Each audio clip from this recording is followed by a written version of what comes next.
I mean, that's really alarming. So, how dangerous do you think this time is right now? Do you think democracy is hanging by a thread like some people think? Are we at the point of no return? What does that look like?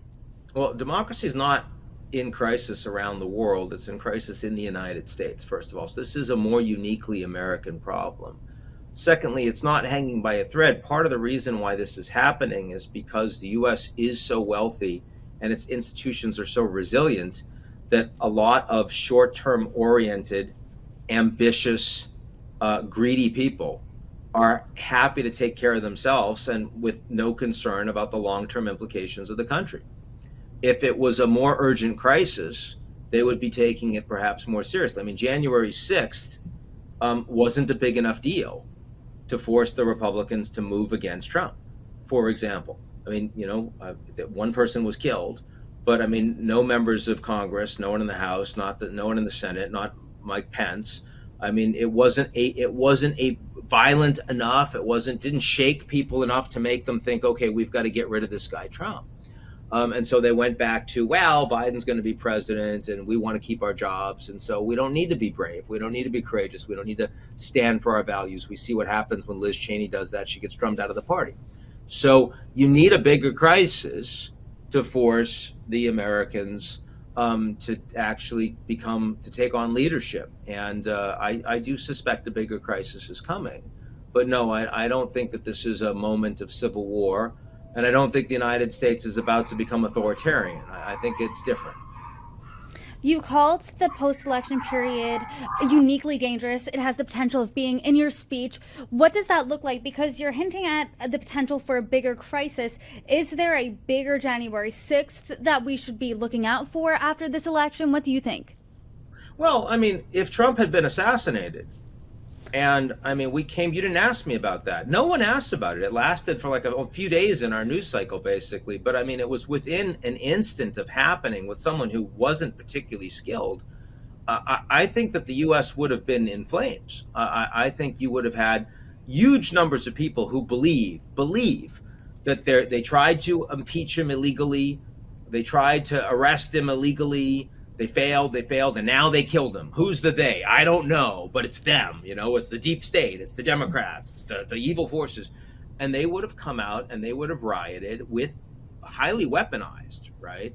And that could have well included people in local police forces and National Guard and even some military. That would have been a very dangerous thing. Again, not a civil war, but certainly much more violent than anything we've seen since the 60s, maybe well before then. So, we don't talk about the things that almost happen, but it's the next major surprise, right? I mean, this crises are waiting to happen in this environment. You've got all sorts of people weaponizing disinformation. I mean, this is why the pandemic could have been that kind of a crisis. The pandemic killed so many more people percentage-wise in the US than it did in other advanced industrial democracies. Why? Because we didn't believe our doctors. We didn't believe our government officials. We decided to politicize the crisis, so more people died. Now, it turned out it wasn't that big of a crisis. Why? Because most of the people that died were really old or had pre-existing conditions. If COVID had killed a bunch of kids, or if we didn't have a proper vaccine for it in very short order, miraculous order, that could have been the crisis that would force us to get our act together. There are plenty of crises that are coming. It's just a question of we need one that's big enough that makes a country as strong as America to get our heads out of our collective asses. You bring up a really good point. So then I guess in that getting our heads out of, the ground, so to speak, where do you see us going next from this election? Or does it matter who wins? Are we at like that crossing point where we go two opposite directions? What are you looking out for in the next week or so? Because we're probably not going to figure out who wins the election come election night. I think we would be better off as a country if the election were decisive no matter who wins. So, I mean, certainly, again, as someone who believes that Trump does not care about our values and institutions, I would strongly prefer for that person to be Harris or anyone that is not Trump.